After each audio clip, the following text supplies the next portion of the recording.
A series of horrendous crimes shakes up a small town. Who and why is strangling young women? Don't miss out. The victims' ghosts will lead the clairvoyants straight to the murderer's home. You are watching Psychic Investigations. There are only true, genuinely shocking investigations conducted by those who call themselves clairvoyants here.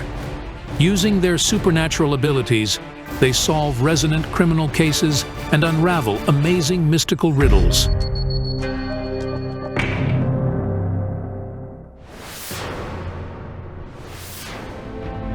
In this episode, the psychics embark on an investigation into the murder of Yulia Hlazunova, a young woman.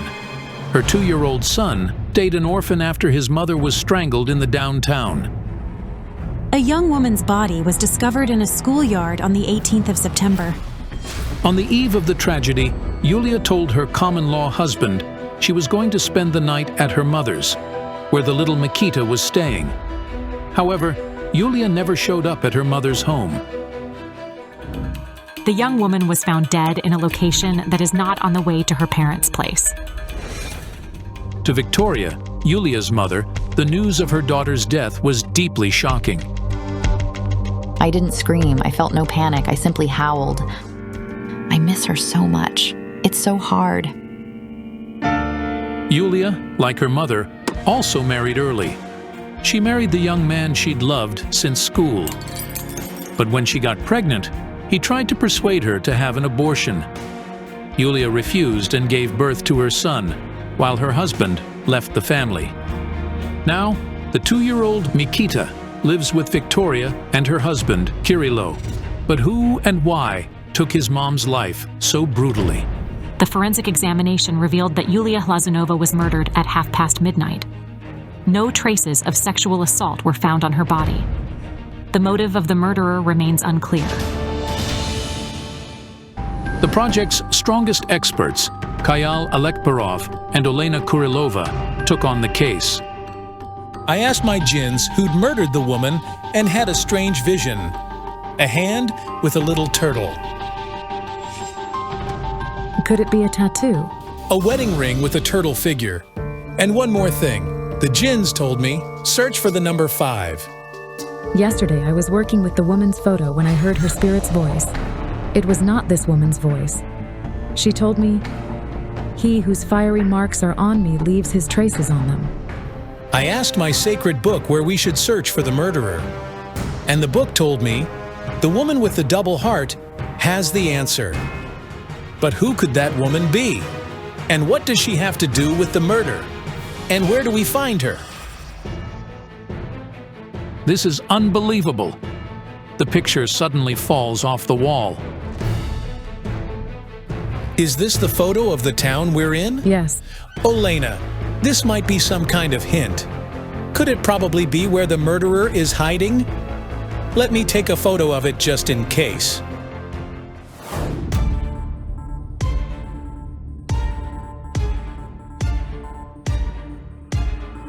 Half an hour later, the psychics meet Yulia's family and friends.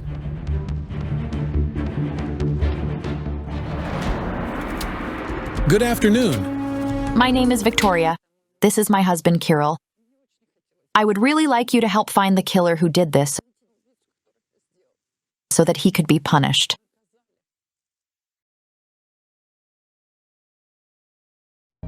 I see her. She's holding a baby in her arms and she says, "Mom, Kitik is now with you." His name's Mikita, and we call him Kitik. My book says that some marks were left on Yulia's arms. The bruises on her arms were left by the man she loved. Victor. The young woman met the 27-year-old Victor through their common friends. A relationship started, and soon the couple began living together. Yulia was happy. Her son finally had a father. They had a conflict. A fight? It was 2 days before the murder. Yes, and he grabbed her by the arms. She showed them to me on the eve of her death. Yulia says, "He was the last person to see me before I died." Where's Victor now? Victor isn't contacting anybody because, if I'm not wrong, he has a new relationship now. It's been less than a fortnight. And a new relationship so soon? I need to see him to know if he has anything to do with your daughter's death. The psychics and the victim's parents go to the place where Yulia and Victor lived. Kayal Alekperov suddenly stops. I feel the murderer was standing next to the entrance. The feeling is sharp. Come on. This is horrible. Did the man she loved really strangle Yulia? His apartment is in this section of the building. There's nobody in there. I see the apartment is empty. The psychics dial Victor, but can't reach him. To have at least some information, the clairvoyants tune in to the energy of Victor's home. The death energy isn't emanating from this apartment. I see that at the moment of Yulia's death, her man was having fun at a restaurant. At the moment of Yulia's death, he was at a cafe. There were a man and a woman sitting next to each other. His brother and his wife. That night, the security cameras caught Victor leaving the cafe. Yulia was already dead by then. Before it, Victor didn't go out of the cafe. Yulia's spirit says, had he gone with me, I'd be still alive. They were together at the cafe, but they quarreled, so she left alone. She said, I'm going to Mom's. I'm going to pack my things. But she didn't go to your place. She went here. My jinns are telling me that a young woman has important information about your daughter. Yulia has a conversation. 2 female voices. She seems to be talking on the phone. Let's go outside.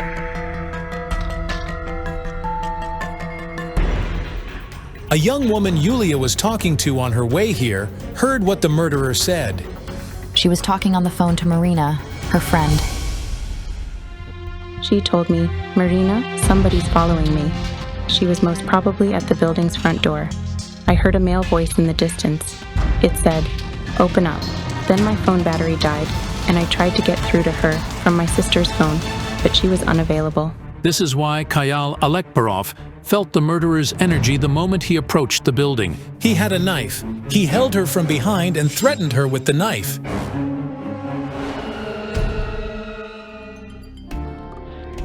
He's whispering to her, if you scream, I'll slash you.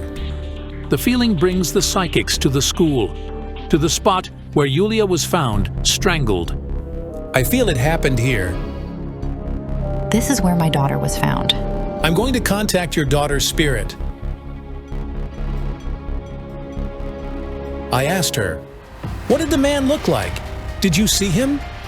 And she said, no, he was behind me all the time. He was strangling me. Did he use something, or did he do it with his bare hands? Not the hands. She's showing me something made of a twisted piece of cloth. He brought it with him. So the murderer had planned his crime in advance. Kayal, look. This is what I see. He does something like this, with the cloth, and she weakens and falls to her knees. Now, I see the murderer step on your daughter's throat with his foot in a black shoe. The smell. It stinks. His hands stink. It smells like cooking oil. Wait, Yulia is trying to tell me something. Yulia?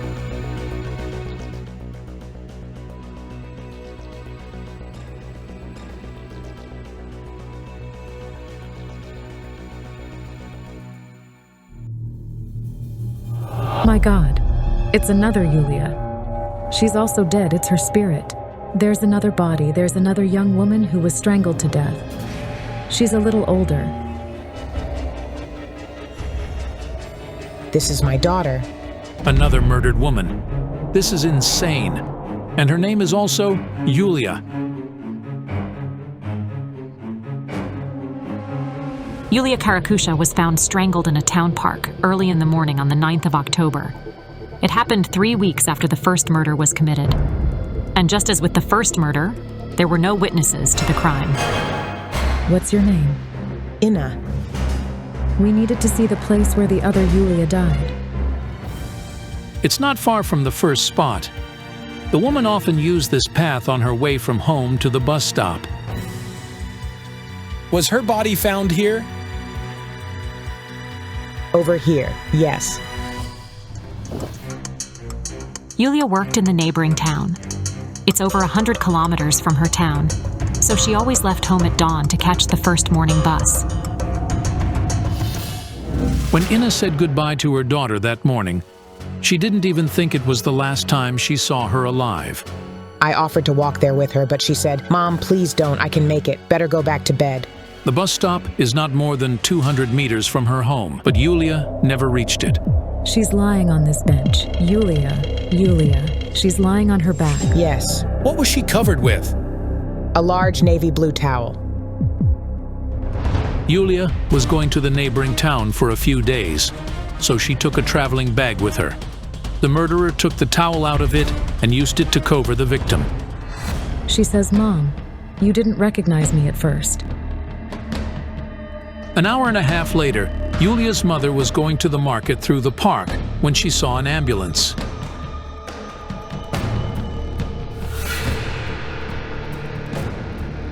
Yes. I thought it was a homeless person sleeping. So I passed by her. I asked them, "Has anyone died and the ambulance arrived to take them?" But they told me, "No, there's a young woman there." When they mentioned her black hair, I stopped listening and rushed to her. And then I saw it was my Yulia. I pressed her to my chest, but her lips were blue already. The murderer laid the woman down carefully on the bench and put the bag under her head. Naturally, the passers-by wouldn't pay attention to a drunk lady sleeping. He's very calculating. And before somebody pays attention to her, he would be far away. I see the number 5. This is the time when her life ended. Yes. He put the loop around her throat from behind. And again, I see some twisted piece of cloth. My gins are telling me there was a footprint on your daughter's throat. He does it like this on her throat. Yes. There was the mark on her throat that looked like it was crushed with a shoe. Both women had the prints of a male shoe on their throats. I again feel the smell of the cooking oil. It's sunflower oil. Is this the same man? I feel the same energy of aggression and hatred as at the first sight of the murder. How do we find the murderer? Neither victim saw his face. I recall that in the morning, the photo of your town fell off the wall at the hotel.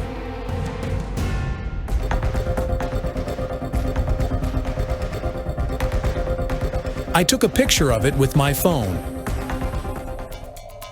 It turned out it was the photo of the local TV tower. The psychics and the victim's relatives go there.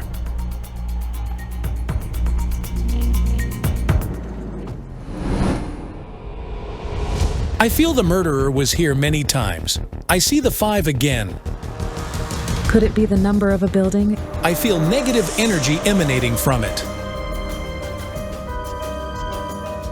5. Here it is, the number 5.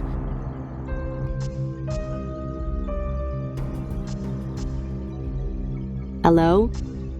But the clairvoyants have been feeling a man all this time. Could it be a mistake?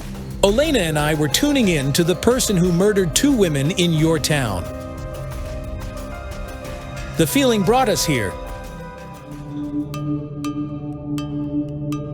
You're going to have This a girl. woman is pregnant.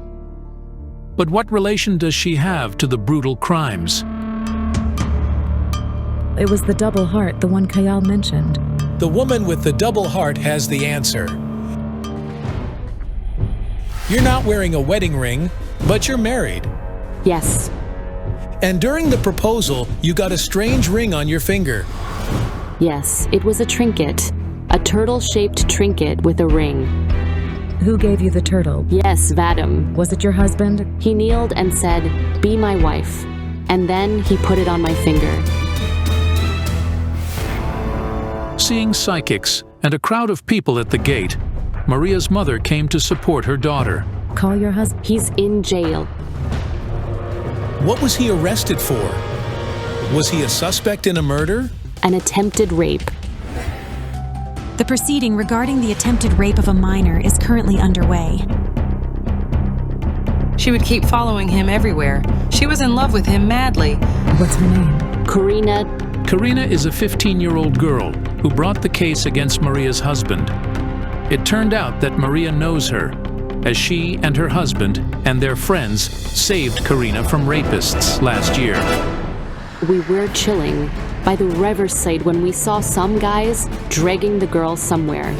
We began shouting, threatening them to call the police. They fled immediately and we took her home. Karina liked Vadim a lot. He's a good man and he's really good looking with those blue eyes. So she began bothering him. However, Karina told the police quite the opposite. She claimed he restrained her and threw her on a couch and tried to rape her.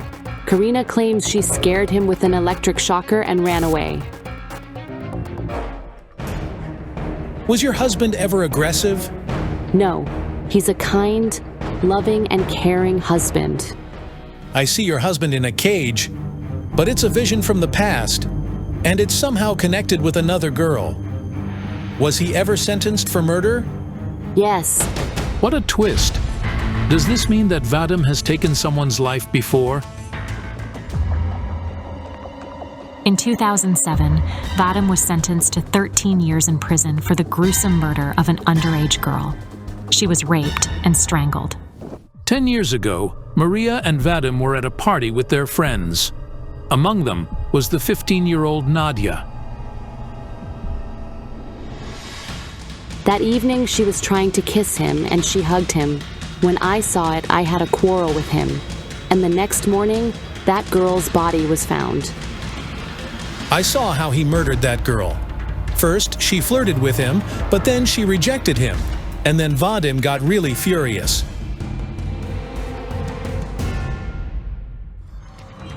She wasn't raped by the man alone, but also with other things. She was bruised all over. Her skin was purple. She was beaten badly. I am convinced he didn't do it. He was slandered because he had no alibi. As it turned out, Maria and Vadim had been dating since they both were youths. But after the man was imprisoned, Maria didn't see him for a while. Eventually, she decided to pay him a visit. The affection was rekindled once more. When I saw him, I felt numb all over. Maria married Vadim straight in the prison, hence the turtle-shaped trinket instead of the proper wedding ring. Vadim spent almost 10 years in jail until he was released on parole.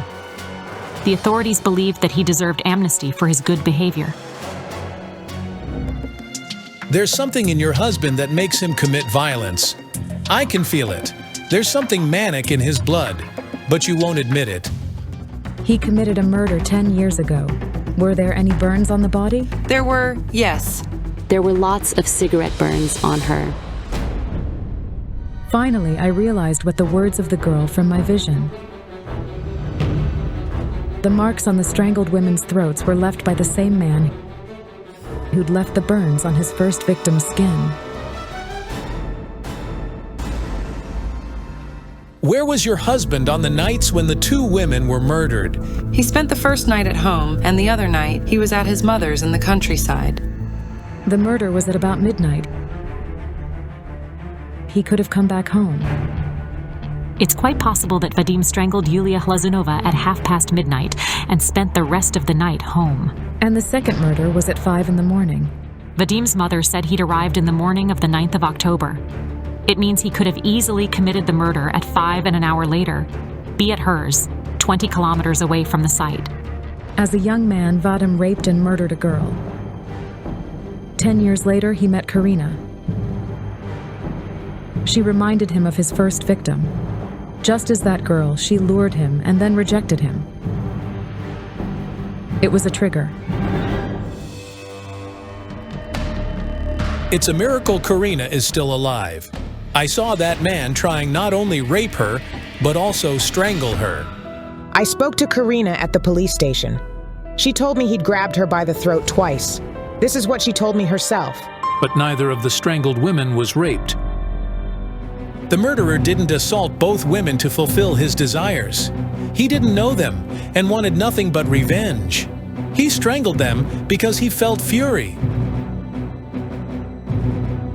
The psychics say that the murderer smelled sunflower oil. That and worked at an oil mill. So, this is why the psychics felt the smell. After the release from prison, Vadim worked at a factory that made cooking oil. We're done here and we shared our vision. Now the authorities have to prove his guilt. Thank you so much. Kayal, thank you kindly. After the psychic's investigation, I found that the law enforcers carried out a number of examinations. The DNA examination showed that both women were indeed strangled by Vadim. He fully admitted his guilt.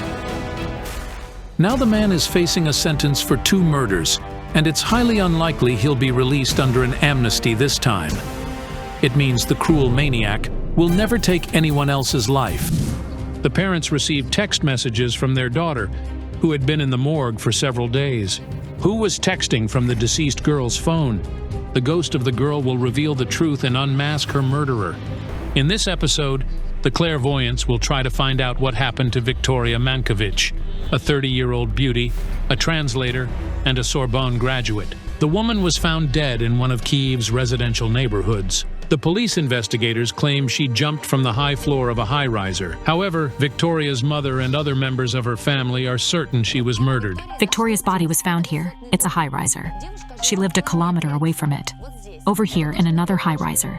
If it was suicide, then why didn't she jump from the top of the building she lived in? How and why Victoria ended up there is still a mystery, and it's truly shocking. I received a text from her. Hi, Mom, I'm fine. However, she was already at the morgue when it happened. How is this even possible?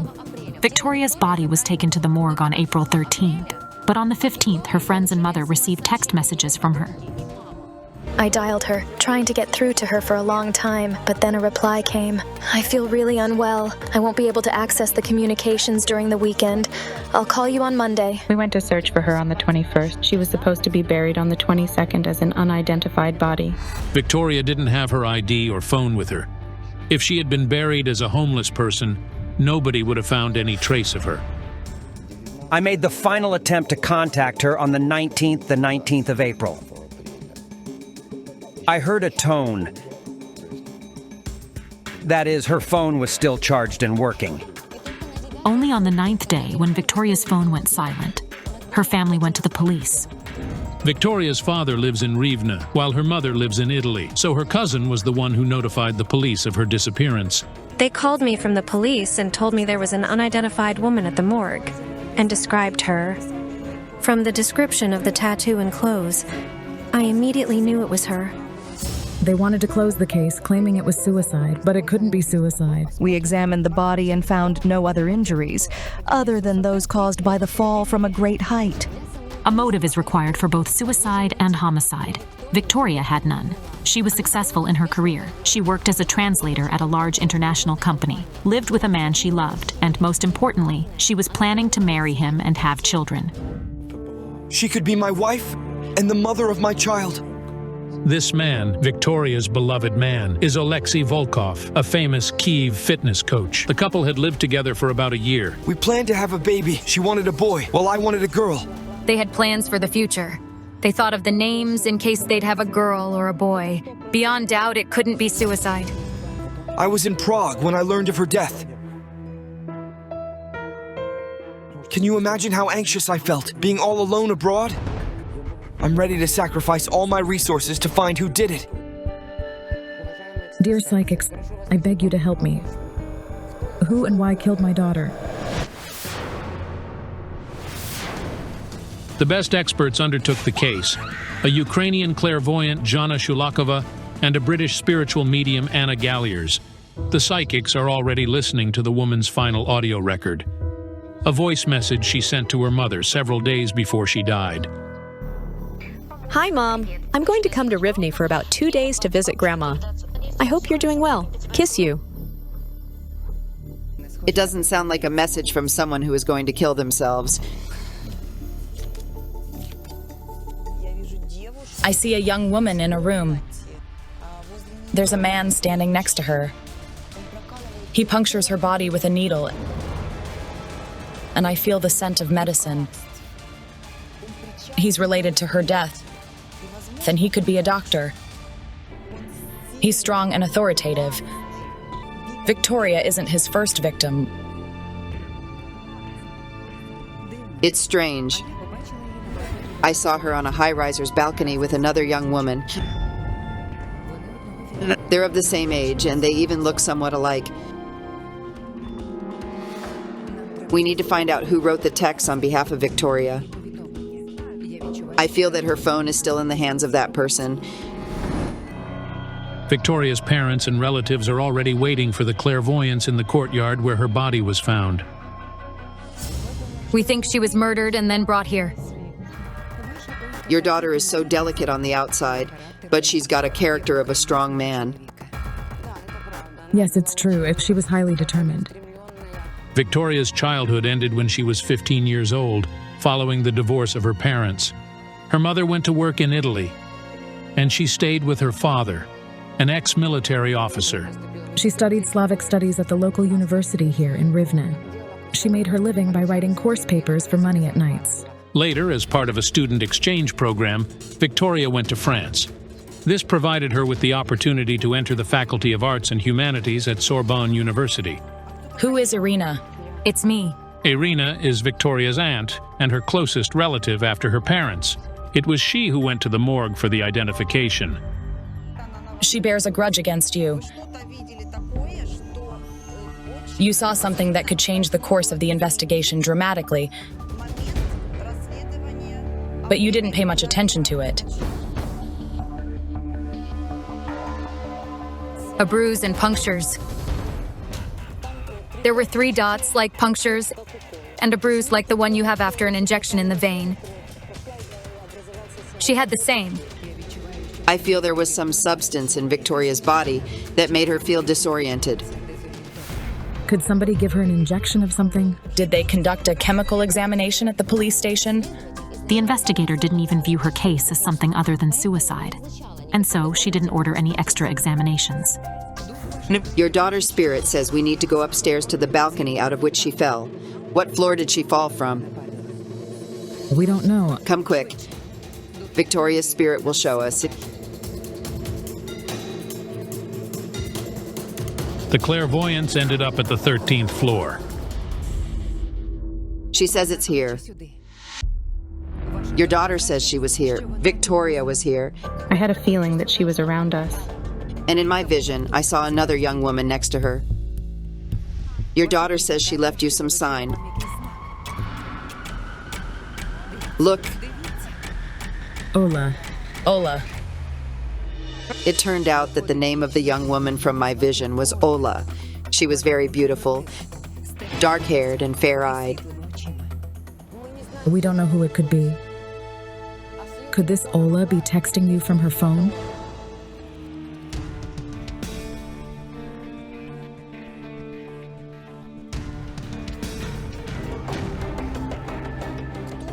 Who sent those texts? It wasn't a woman. A man wrote those texts. This man has something to do with the woman that I saw on the balcony. Victoria's spirit says we must find her phone. Do you know where to go? The spirit will lead us. I'll stay here to try to find out what to do about this Ola. I'll call you later. Anna Galliers goes where she feels led. The spirit shows me a colorful wall of a building. The picture is made up of little squares. Is it a mosaic wall or what? Yes, and there are flowers in the picture. Zhana Shulakova stayed to work with her pendulum in the map of Kyiv. My pendulum is showing 2 spots in different ends of the city. Let's go where it's closer.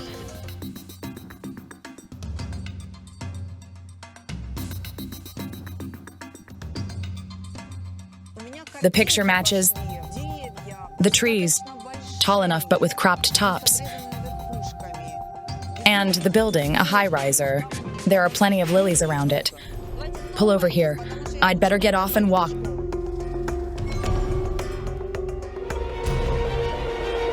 There are the lilies. The clairvoyant has found one spot, but where should she look for Ola? If the women were friends, they could go to visit each other. The residents of the building could see Victoria. In the courtyard, the residents approach the crew. One of them knows a young woman named Ola. She says she's a lot like the one in the photo. She wasn't tall. Her height was quite average. She was dark-haired and very calm. You're speaking of Ola in the past tense. Did she die? It turns out that Ola died 4 years ago, a lot earlier than Victoria did. Victoria and Ola were similar in many ways. Both of them were successful, educated, and beautiful young women. They were somehow connected. But how? Ola used to be the branch manager of one of the Kyiv banks. 6 months before she died, she received an invitation to work abroad. My daughter was offered a contract in Austria. In mid-December, she called me and said she was going to Kyiv on business for a few days, and since it was a Christmas season, she was going to stay and celebrate the New Year. But the morning after she arrived in Kyiv, Ola died. Early in the morning, my wife received a call informing her that our daughter had been found dead under her apartment's windows. Ola's death became a shock not only for her parents, but also for her boyfriend. We were quite surprised to learn that in the last year of her life, Ola dated Alexei, the same man Victoria began to live with later. In the meantime, the feeling brought Anna Galliers to the building with the mosaics she saw in her vision. We're almost there.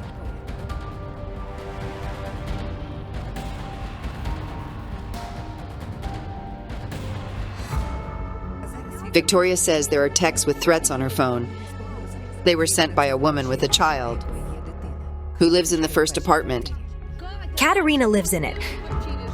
She has a son, Alexei. Who is this Katerina? And why did she threaten Victoria? Victoria's spirit says her friends know about the threats. Our expert spoke to Victoria's friends. She discovered that Katerina was Alexei Volkov's other girlfriend. This ex tried to return him. She occasionally reminded him of herself, trying to convince him to leave Victoria and come back to her, and so on. She also threatened Victoria personally. Katerina started showing up with scandals. She beat on the door shouting, "Who is that bitch? Get her out of here. I'll be waiting for her outside. And when I see her, I'll tear her hair off." I understood that she lived nearby. Nobody knows what a woman who is in love and has a wild imagination can do. Did Katerina really get rid of her rival? Was she also involved in Ola's death? Your daughter's spirit mentions Alexei. He didn't break up with that woman. He cheated on your daughter, and she learned about it. She never told me anything about it. There was a scandal, and the man beat your daughter. They quarreled once when they were sitting in the car. I don't know the reason behind the argument, but he hit her in the jaw with his elbow. Does this mean that Victoria and Alexei's relationship wasn't ideal? Victoria says it's time that we know that on the night of her death, she was with Alexei. But wasn't Alexei supposedly abroad when Victoria died? However, it turned out that he was the last person to see Victoria alive. It was in the apartment in which they lived together. Only later on did he go abroad. The door was closed. I was taking a shower. She was walking around the apartment, dressing, and then she said she wanted to walk and was going to a store. The man says he didn't see his girlfriend after that. He thought she probably went to visit somebody, so he went on his strip. I managed to find several more of Alexei Volkov's girlfriends. One of them, Tetiana, was the daughter of people who are very well known in Rivne. 16 years ago, she was found dead next to a high-riser, just like Ola and Victoria. It's spine-chilling. How could it be possible that 3 young women related to the same man died in a similar way? Our expert has found 2 more women who used to date Alexei. Fortunately, they're both alive. Marina from Kyiv told her that after she refused to have a relationship with the man, somebody poured a bucket of paint over her car. The security cameras caught him. The man who did it arrived in a car that looked like Alexei's a lot. He was waiting for the man who poured the paint, and then they left together. However, it's impossible to wrap your head around the story that another of Alexei Volkov's girlfriends told us. Good afternoon. Hello. Asya met him in 2013. not long after Ola's death. She says that at the beginning of the relationship, the man behaved like a gentleman. But a year later, he turned into a beast, and full of jealousy, he once almost beat her to death. He opened the door, telling me to get out. I started moving, and then there was immediately a punch of a fist in my nose. I fell and saw blood, and I remember the click. I realized my nose was broken. There was such aggression in his eyes that I understood he could kill me. He was insane, like a maniac who came to kill me. This nightmare took place at a waste ground in Kiev's suburb. The woman says she was only saved by drivers that were passing by. After that, Asya told Alexei she was breaking up with him.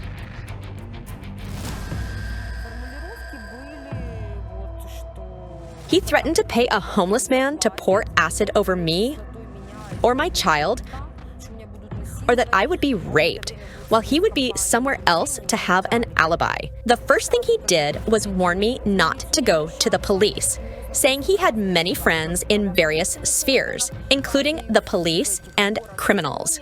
Because of the man's threats, the poor woman was afraid to go outside. I told my friends and colleagues that if I fell out of the window, they would need to go to the police immediately, because I know suicide is a sin, and I would never do it to myself. Victoria's spirit says the man was very cruel, so she couldn't find the courage to leave him. She feared. It turned out that Ola, one of Alexei's ex-girlfriends, was also going to leave him not long before she died. She was going to leave him, like Victoria. We called him. He told us that they quarreled, and Ola took a taxi and left his place at about 11 in the evening. And the next morning, concierge who was on duty found Ola's body. I feel there was some substance in Victoria's body that made her feel disoriented. This is precisely what Marina felt after Alexei gave her a strange chocolate candy. He pumped me with drugs. He said his friends brought delicious chocolates from Switzerland. The woman says that after that, she experienced memory loss. Then she woke up in Alexei's apartment. I found myself in his apartment, partly undressed. He grabbed me by my hands and threw me on the couch. Then he climbed on top of me and pressed his arm to my throat. He was like a werewolf that turned into a monster. But if Alexei gave Marina drugs disguised as a chocolate, he could do the same to Victoria on the day of her death. He is the doctor who gave her the injections. Katerina Malichenko found the information that Alexei Volkov is a venereologist by education. He himself gave Victoria the injections that her doctors prescribed her. Victoria says it was Alexei who sent you the messages after your daughter was dead. He has her phone now. It turns out that Alexei hasn't returned Victoria's possessions to her family. The psychics decided to speak to the investigator who wanted to close the case as suicide. If we managed to find the information on Alexei's background, why didn't you check him? What do you mean? We did check him. All the women died in the same manner. They were all wealthy and confident, and all of them were in relationships with Alexei. It's impossible that all of these were coincidences. The clairvoyants in Victoria's family went to Alexei's apartment. Nobody answered the door. We'll dial him and try to speak to him.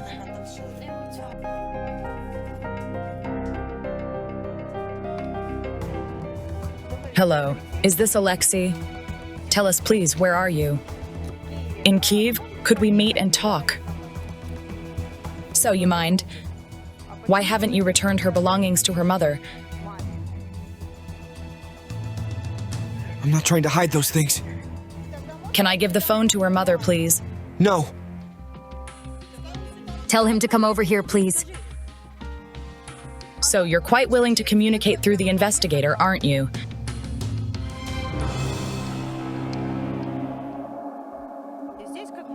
The family is waiting. They want to see you and have her things back. Are you coming? We must grab him by the scruff and take here forcefully. So you are currently in Zhytomyr, am I right? He said he was in Kiev 5 minutes ago, but now he claims he's in Zhytomyr. I feel that among Victoria's possessions that Oleksii is keeping, there is her phone. The man used it to send her friends and family messages after she died. This is all we can do here. We did everything we could in this situation. Thank you. Be brave. Be brave and finish what you've started. Yes, thank you so much. Sometime after the psychic's investigation, Oleksii Volkov was sentenced to jail. He was arrested during an attempt to murder his next girlfriend. We hope he will never hurt anyone else. A horrible murder of a young beauty on Valentine's Day. Don't miss out. The victim's spirit will reveal her murderer and his accomplices. In this episode, the psychics take on an investigation into a horrendous murder. On the 14th of February, 2015, Valentine's Day, a maniac beast took the life of a young Ukrainian beauty, Darina Yakovtsova. She was raped and murdered with inhumane cruelty. The girl was only 21. The girl's skull was fractured and her face was mutilated with numerous lacerations and penetrating wounds left by something heavy and blunt. Darina was a late child. The daughter's death became a heavy blow for her parents. People always tell me, but you have other children, don't you? Of course I do, and I love them, but I don't have my darling Darina anymore. Darina studied to be an architect and did a part-time job at a cafe. She loved playing the piano, and she had even won several piano contests. Darina had a piano. I always saw her sit by the window playing the piano.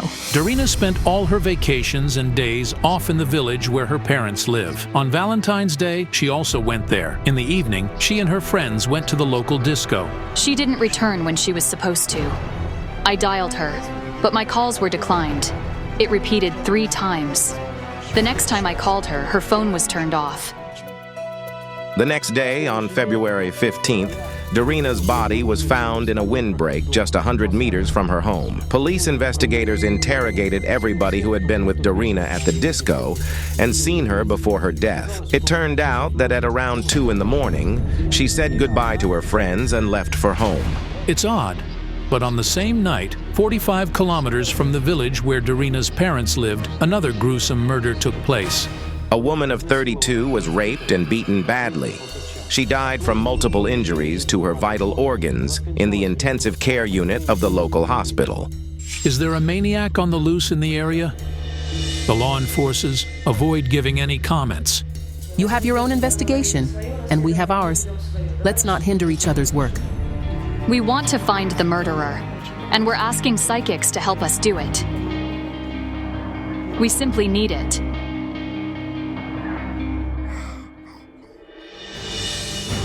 The strongest participants of our project, the Azerbaijani psychic Kayal Alikperov and the gypsy clairvoyant Rubina Tsibulska, undertake the case. This girl appeared in my dream. She told me some strange things. Blood on the document will show the way to the murderer. The man with the fire on his leg is hiding the beast.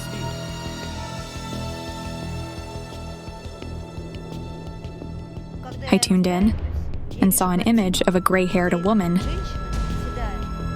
with a half of her face missing. But what could those visions mean? The psychics arrive at the victim's parents' home, where the worried locals are already waiting for them. Hello? Hello.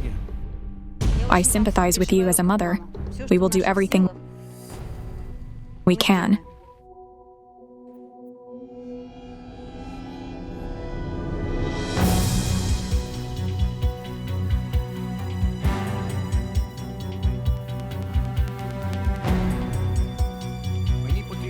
I need to say a prayer to establish contact with your daughter's spirit.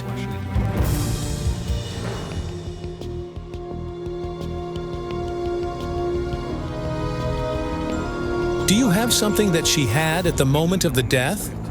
Something metal? Yes, we do. Her 2 rings and earrings. She wore them on the day she was murdered. I feel sharp pain in my head, as if I was stunned with a strong blow. And then I hear snow squeaking.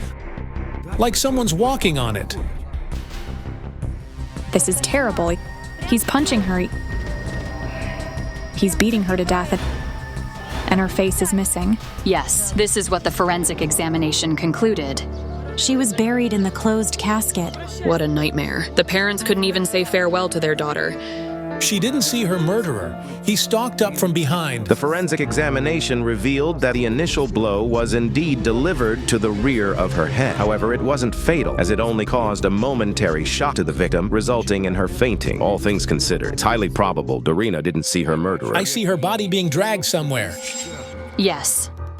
The forensics found the traces of dragging. At that moment, the victim's spirit spoke to me. She said, "Dad was around." But how was it possible? I was afraid to even utter my suspicions. Can I have your hand?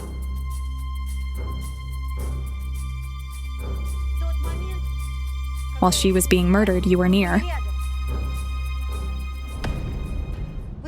While this was happening at night,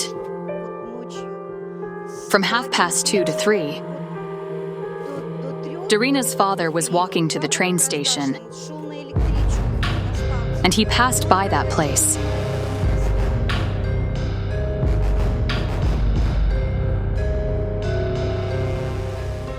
The connection was really deep. I can't tell you how well I could feel her. I thought I could predict anything, but I failed. How could I? It was very hard to console the grieving mother. Not everyone can understand what she's going through. And she's pointing at her father. She's showing some pastry or bun or something. Hold on, it's something symbolic. This is what you called her. Bun. Bun. I called her Sweet Bun. It wasn't a commonly known fact that Dorina was our sweet bun. I was taken aback. Nobody could have known it for sure because we never told anyone.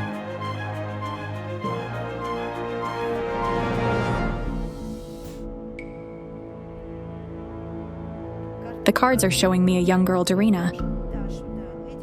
A party of friends somewhere in a public place. Dorina went to the cafe to celebrate Valentine's Day. There were a lot of her friends there. We need to check the cafe and work there. At the site. I feel we can find the murderer's trace there.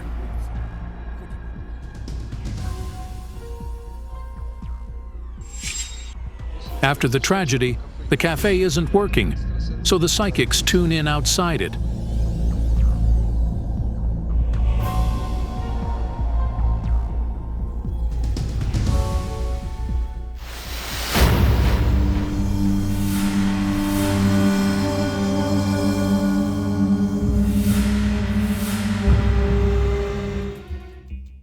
I feel somebody look straight into her eyes.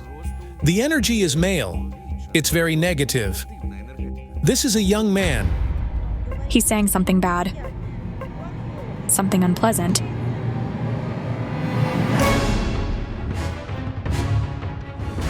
And then she ran over here. I see him. He's chasing Dorina. We need to follow their traces. She's running and talking to someone. Boom. A blow. A stunning blow.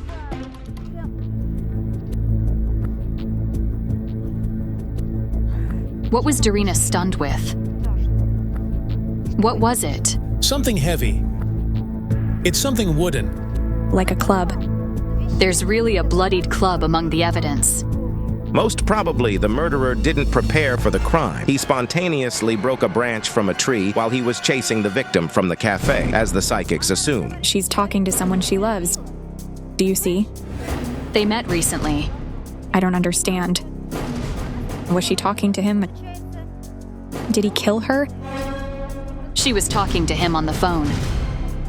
The boy wasn't here.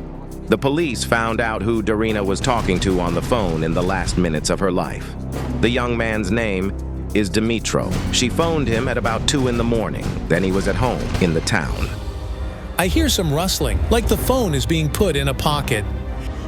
and then some male voices. According to Dimitro, he was speaking to Darina all the time while she was walking from the cafe, but then she suddenly stopped talking. He heard rustling, as if someone put her phone in their pocket. Then Dimitro heard a male voice in the background, but the next moment, the call ended. After that, he couldn't reach Darina. Her phone was off.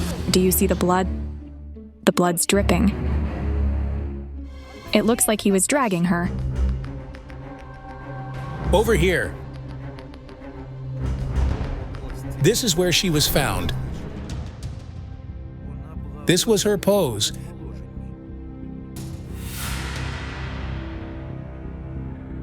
Yes, it's right.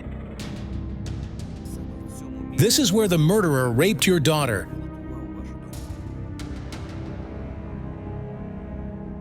Her pants were pulled down and her sweater seemed to be pulled up. I couldn't bear looking at it. It was terrible. But I saw the murderer enjoyed the process. Besides, it wasn't his first time. There was another young girl he raped. It's impossible to comprehend. But who is this beast? Is there really a serial killer roaming in the area? Kayal, wait, what does it mean? Did another murder happen at the same time? If I'm not mistaken, she was a lawyer. That woman, that is. She was a little older, but she was also raped and murdered. I don't feel a connection between these two crimes. In the case you're talking about, the justice prevailed. The murderers are most probably in prison. There were 3 murderers. They were arrested a few days after the crime. However, there was no evidence that they could have also killed Darina. I see her. I see Darina. She's gray-haired. She's all gray. The forensic examination confirmed that her hair was gray. Such a drastic change in hair color is only possible as a result of powerful fright or stress. Her spirit is telling me, you will find the trace where the final drop of the blood fell. I think I understand what it means. The bloody trace leads there.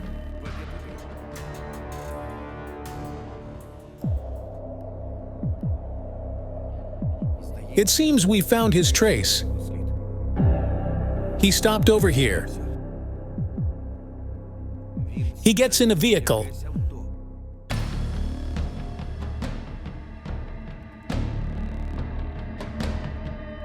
It's a car. He got into it.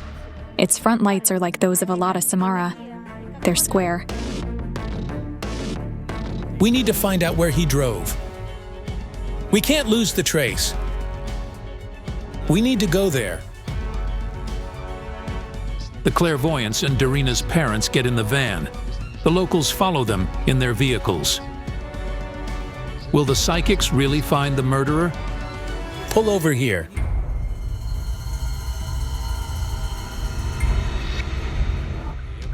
I see the man used to wear epaulets on his shoulders. This is something unimaginable. Was Darina really raped and murdered by a policeman? He got out of the car and ran somewhere. Just a moment. I'm recalling the cue from my dream. Blood on the document will show the way to the murderer. We need to go there. Some kind of document was lying here, and your Darina's blood was on it.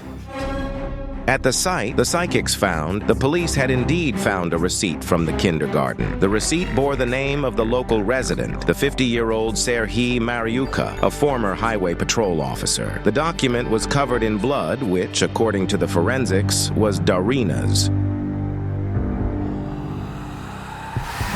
The man went there.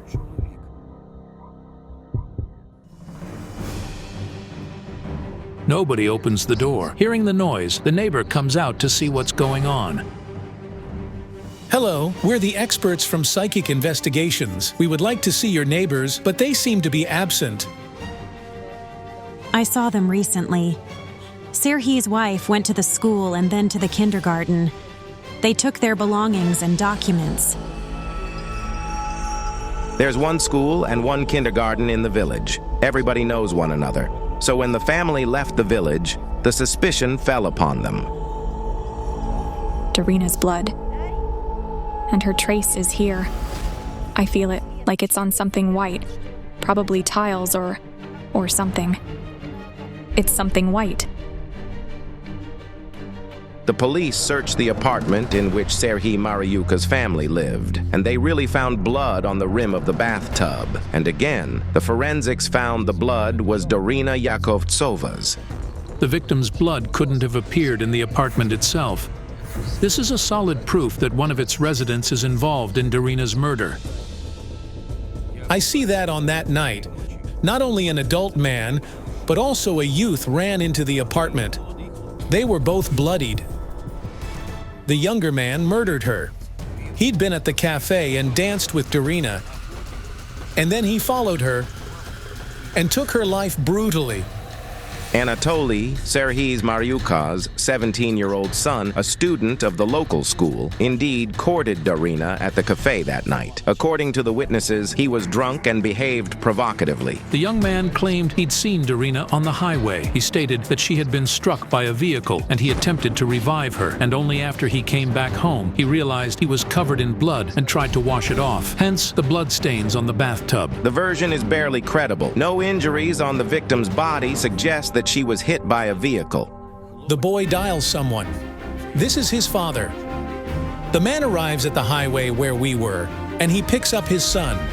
He shouts at him, but he quickly hides him before somebody sees him.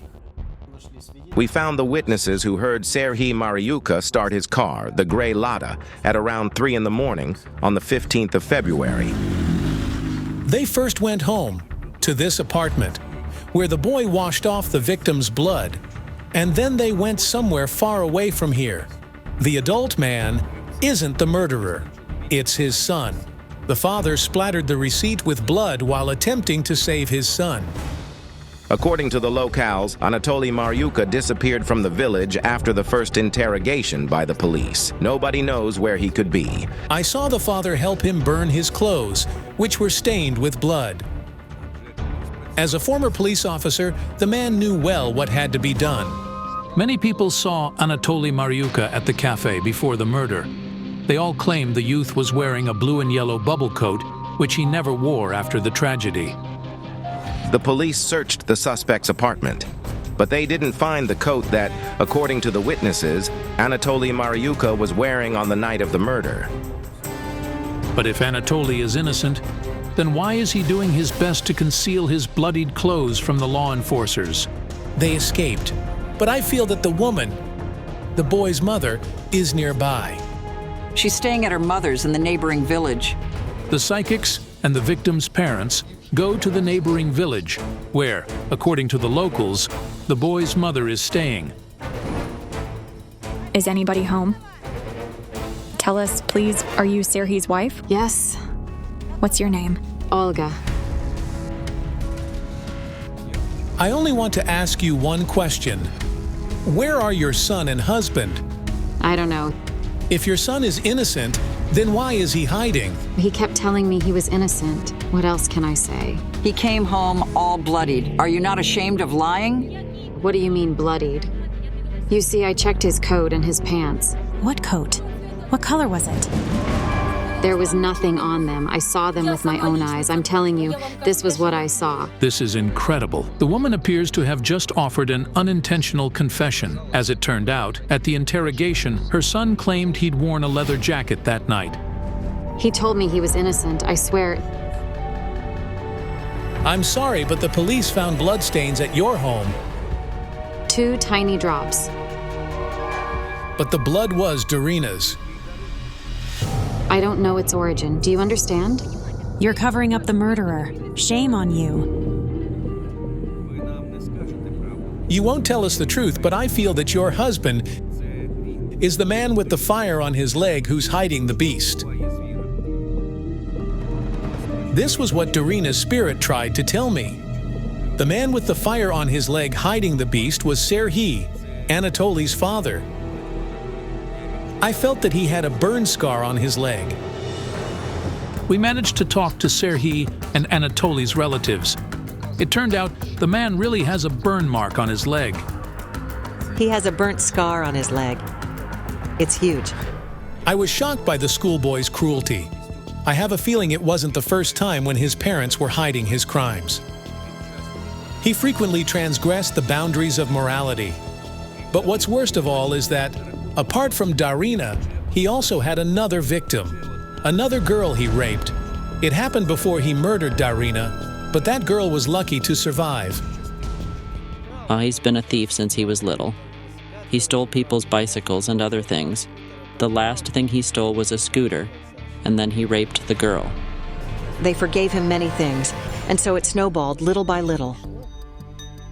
I am sorry for what my son did. If he truly did it, he will be punished, either by prison or by forces from above. He will be punished. I don't want the punishment from above. I need it here and now. Tell me, where is he? I don't know. Anatoly Maryuka's mother never confessed where her son was hiding.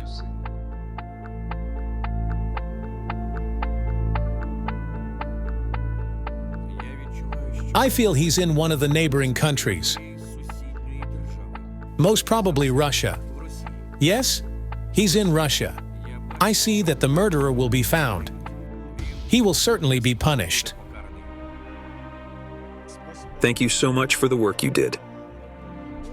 You gave us a ray of hope. I truly want him to be found and face trial. It's hard to believe, but Anatoly Maryuka was arrested 2 months after the investigation. The psychics were right when they said the man was hiding in the Russian city of Ryazan. He's currently facing a lengthy sentence for the crime he committed. A horrendous murder of a little schoolgirl shocked a large city. Don't miss out. The girl's spirit will appear to share her pain.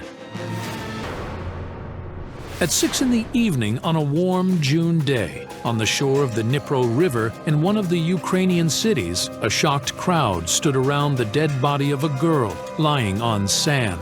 Rescuers had just taken her out of the water. It was Virsavia Forletova, an 11-year-old schoolgirl.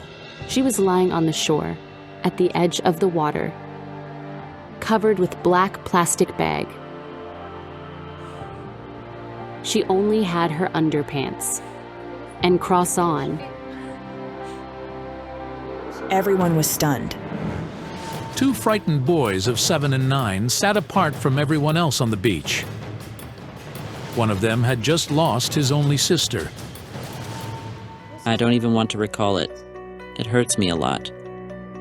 It was a weekend, Sunday. Virsavia and her younger brother Dimitro and their neighbor Arsene played in the courtyard, while their mother and grandmother were busy with household chores. They decided to go fishing. The Dnipro is 6 bus stops away from their home. Dimitro said he, Arsene, and Virsavia walked there. The river is 2 kilometers away from their home. Children weren't allowed to go this far away from home, so they decided to go there secretly. We undressed here to swim a little. All 3 of us went into the water and lied at the shore. The boys claim they left Virsavia alone for 15 minutes tops, while they went to find sticks to make fishing rods. When they returned, they found the girl dead. I saw she was floating face down on the water. I called her several times, but she wouldn't answer. And then I swam to her and I reached her, but the depth there was great. What could have happened to the girl in those 15 minutes at a popular riverside spot on Sunday? Plenty of people were swimming and fishing there. It was Sunday, so there were many people there. There are a playground and a sports ground nearby. We were fishing about 400 meters from there. When I went to check my rod, I found those 2 boys. One of them told me, "I think my sister drowned." I dove first, but then decided to call rescuers. Everything pointed to an incident. The girl went swimming and drowned. Besides, according to her family, Versavia couldn't swim. The initial forensic investigation concluded drowning. We didn't want an autopsy first, but now I see it's good. They still did it. The results of the autopsy came as a shock, not only for the girl's family, but also the police. The 11-year-old girl was brutally beaten and raped before she died. When the results of the examination came, we were all shocked. They found sperm in her mouth, sphincter, and vagina. You can't even call it shock. It's a great tragedy. When the girl got into the water, she was still alive. Before she died, she received knocks on her head and neck, and her legs were bruised and covered with scratches. Naturally, the investigators changed the main version to a murder instead of an incident, as they initially thought. But the truth was revealed too late, and the investigators didn't get any fingerprints or any other traces from the site. They didn't even interrogate the possible witnesses to the murder. The girl's relatives are still shocked. Who is the beast who raped the schoolgirl so brutally and then killed her? And where? Did it really happen on the crowded beach? The water in her lungs means she drowned or was drowned in the river. The microflora analysis supports this conclusion. Most probably the girl was raped while she was on the shore. She came as an angel and went as an angel. Why did it happen to me? I don't want to live. This is Olena, Versavia's mother. She's 41. She works at the local water services company. She raised her daughter and son alone after she divorced her children's father many years ago. The man didn't even attend his daughter's funeral. She was buried in a white dress and with a doll. The investigation into the girl's death has stalled. The more details were found, the more questions came up. But most importantly, the main witnesses, Versavia's brother Dimitro and their neighbor Arsène, often claim controversial things. We had an impression that Dimitro learned a prepared text that he'd rehearsed many times. He claimed she'd had a conflict with Arsène, and they quarreled. But Arsène said there was no quarrel whatsoever. We're in the dead end now. The investigation got suspended. I'm asking the psychics to come and help us find out the details of my cousin's death. Kayal Alekperov and Olena Kurilova, the most powerful psychics of the project, embark on the investigation. What is this? Like a flash during the day. What is it glittering? Nobody sees the thing that the psychics are talking about. It's a sign from her. Driver, pull over.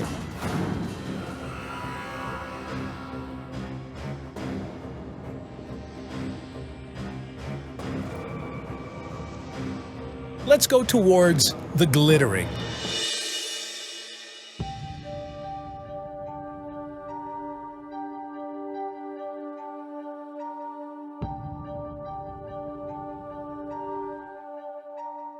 Look, Versavia.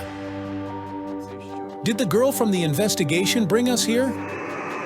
Tell us what happened to you. Kayal, I see a hand. It's small like a child's hand and it grabs her by her neck and then it drowns her, putting her face down on the water surface.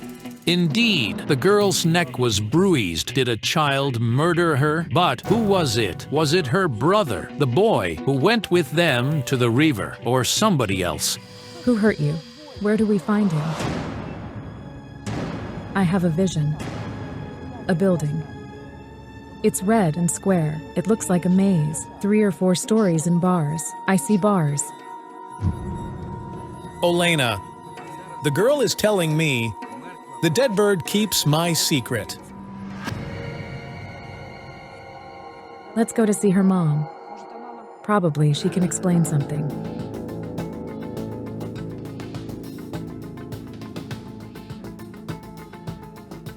Hello. Hello. Hello? I want to know how my daughter died. Help us, please. Can I have your hand? I feel you often see your daughter in your dreams. And in them, she gives you an odd look. I see fear and distrust in her eyes, but I don't know the reason behind them yet. In one of the dreams, she was sitting on a bench and looking at me, and that was all. She didn't smile or do anything. She was simply staring at me seriously. Versavia's spirit accompanied us all the way from the cemetery. She didn't say anything. She was simply standing and crying silently. And for some reason, she was looking at her mother with a gaze full of reproof and offense. She's showing me a large square building of 3-4 stories. Its walls are reddish. It looks like her school. We need to go there.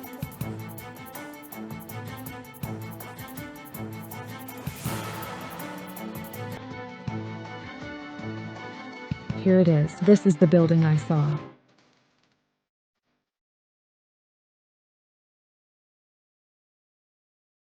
However, the moment we approached the school, the security guard started behaving strangely. He said he wouldn't let you or even me in. The guard locked himself in the school. He won't let the students out and won't admit anybody.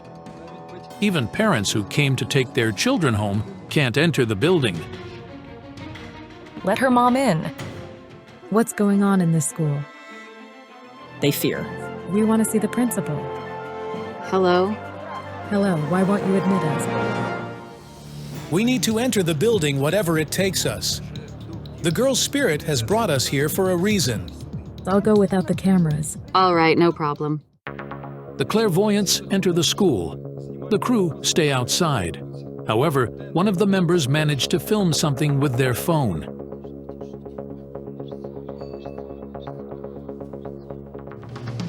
Inside the school, Versavia's spirit was silently looking at all of us. I realized she'd brought us there because she wanted to tell us about the pain she endured while she was alive. She was beaten repeatedly. She had bruises. I hear screams. She was grabbed, and then her head was dipped in something white with water inside. She wasn't only beaten publicly, but she was also humiliated terribly.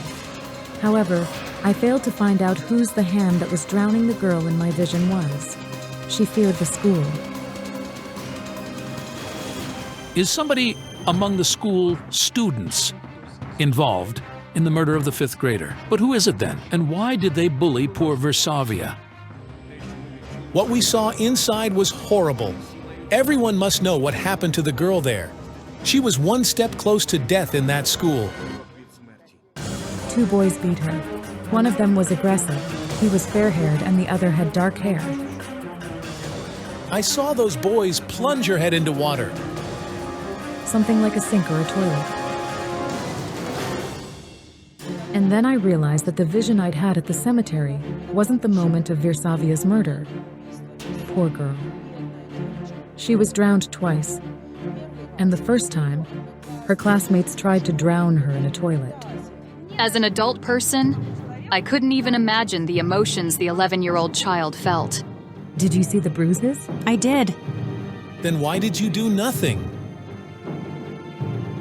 Olena, now I understand why your daughter is giving you the reproaching look in your dreams. There was nobody to protect Versavia. Nobody cared what she did. She was growing up all by herself. I saw that Versavia was afraid of her own mother. She wasn't beaten only at school, but also at home. We had conflicts. Once I whipped her so much she was all bruised. You didn't care about her life. You saw that she was beaten and humiliated at school, but you did nothing. You didn't care. Olena never approached me. I didn't know of this fact, but now I'm going to speak to everyone, including students, to confirm it. We had our own investigation. And what we heard from the students and their parents is absolutely shocking. 2 guys made an ambush. They grabbed her by the hair and plunged her head into the toilet. They put her head down into the toilet. But it's not the worst thing that was done to her. She was punched outside the classroom in her stomach, arm, and rib. The girl was beaten in the corridor in front of at least 15 other students. Moreover, not only the students, but also their parents knew of that case. My daughter told me that the teacher paired a boy with Versavia. She took him by the hand, but he told her to take her hand away. He snatched his hand out of hers and started wiping it, saying he didn't want to stink like a bum. She was different from the other kids. Her clothes were always bad, and her hair was never done properly. It meant nobody cared for her. She was a pariah, and she was bullied, definitely. She complained to the teachers. They summoned those kids' parents, and they sometimes came. They assured everything would be all right. But she continued to endure beatings and humiliation.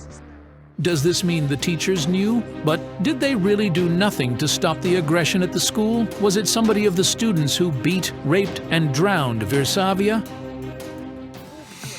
The girl's spirit wanted us to tell everybody about her suffering. Besides, it didn't happen to Versavia alone. Those boys aren't guilty of her death, but they must be stopped. After we spoke to Versavia's classmates, we identified the boys who bullied her and checked their alibis. It turned out that on that day, they were with their parents and didn't go anywhere. I wish you to never have it in your school anymore. But who beat the girl so brutally and then drowned her?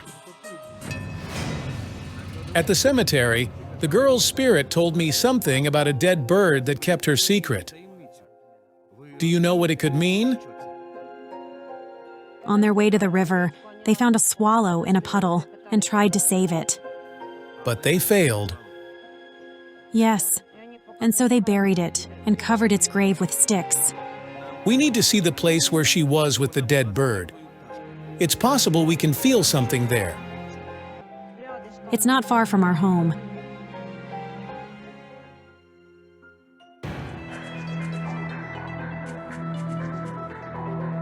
I see her holding the bird in her hands and telling it what she feels.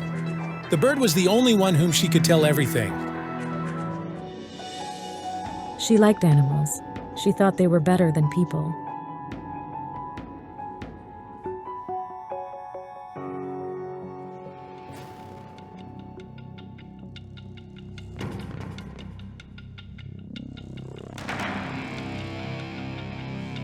I see the girl walk here.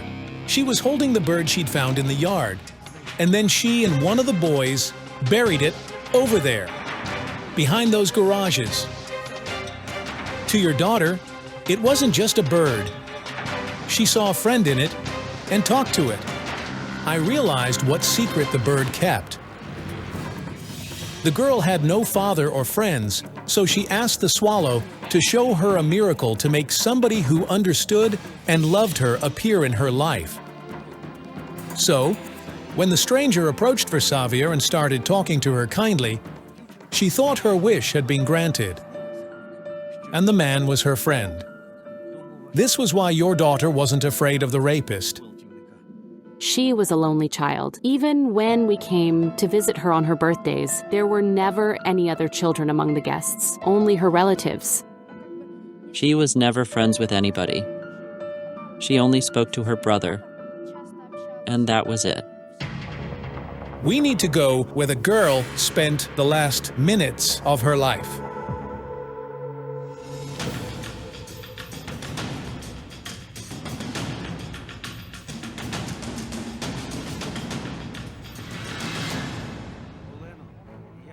I feel the children took this track. Yes, they did. Let's follow their trace here. The girl was alone, and she heard somebody call her. It was the man. What was Dimitro doing? He and his friend were wandering around. Do you mean Dimitro didn't see it? I feel the commotion on this path. Over there. In those bushes.